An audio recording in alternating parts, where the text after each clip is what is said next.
honorable dignitaries, respected professors and students. I, Dr. Ashwati Narayanan, Assistant Professor from Department of Shalakya, welcome you all in this interactive session with Professor Abhimanyu Kumar on the topic Current Trends in Ayurveda, a Global Perspective. Saraswati कहाँ है? Sir एक सरस्वती का रूप है और आयुर्वेद में बहुत पढ़ाई और रिसर्च की है. नॉट ओनली दैट, आयुर्वेद का इनोवेशन रिसर्च एरिया में सर ने बहुत काम किया है.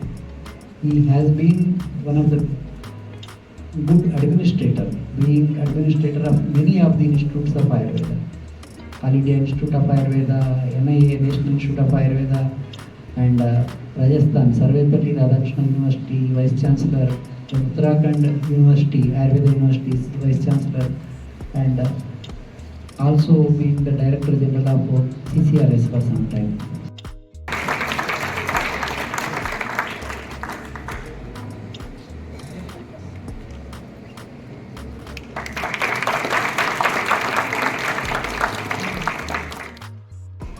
Faculty members and dear students. तो भी हिंदी में चलेगा कि इंग्लिश में या कुछ? हिंदी में कोई नहीं, बिल्कुल हिंदी में चलेगा. तो लेकिन खाली यहाँ पे आके हम नहीं बोलेंगे ना, आप लोगों को भी बोलना है. एग्री? एग्री.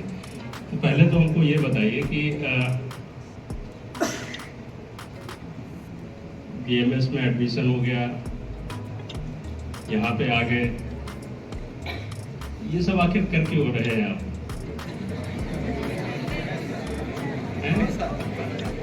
एक हाँ, एक लोग बोले तो वो तरीके से क्या हेल्थ बहुत जरूरी है ना. तो ये शरीर तो माध्यम ही है सब कुछ करने का. हेल्प चाहिए. एक छोटी सी चीज और चाहिए जो बहुत ही इंपॉर्टेंट हो. Already we are too ahead. तो एक ये फायदा होता है. आयुर्वेद में भी एंटरप्रेन्योरशिप के बहुत सारे तरीके हैं, बहुत सारे रास्ते हैं. तो हमें कन्वेंशनल से भी हटके सोचने की ज़रूरत है कि सिंपली हम प्रैक्टिस शुरू कर दें या मेडिकल अफसर हो जाए. नहीं, हम जितना पूरे साल की सैलरी होती है तो अतिशयोक्त नहीं कर रहे हैं, लेकिन फिर भी जो है ना कि अभी हम पर मंथ फिगर नहीं बताएंगे, लेकिन हम 3 वाइस चांसलर के बराबर की सैलरी अभी हम खुद ले लेते हैं. This is the power. और अभी outset, I would like to thank Professor Dr.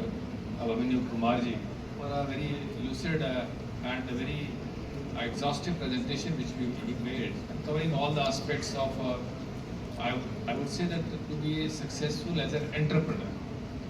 One thing which एक चीज़ जो निकल के आई इनमें से, I will also try to speak in Hindi and English mixed together.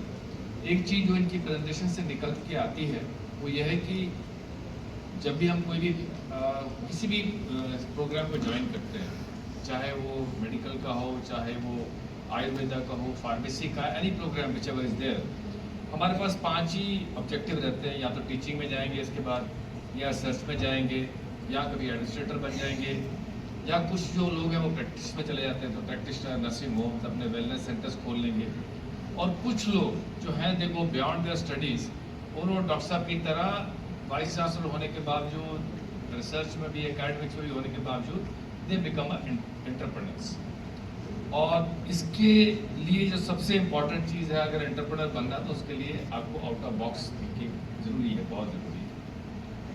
दूसरी चीज़ जो डॉक्टर साहब ने कही, जो हमारे को मतलब नोट करनी चाहिए, because most of the people they usually follow a routine pattern which either their parents tell them या फ्रेंड्स या कुलीग बताते हैं कि बस ये ठीक है, आप टीचिंग में चले जाओ, कहीं जॉब निकली, सरकारी जॉब निकली है, उसमें अप्लाई कर दो, गवर्नमेंट आयुर्वेदिक कॉलेज में लग जाओ, प्रोफेसर तक बन के, HOD बन के रिटायर हो जाओ.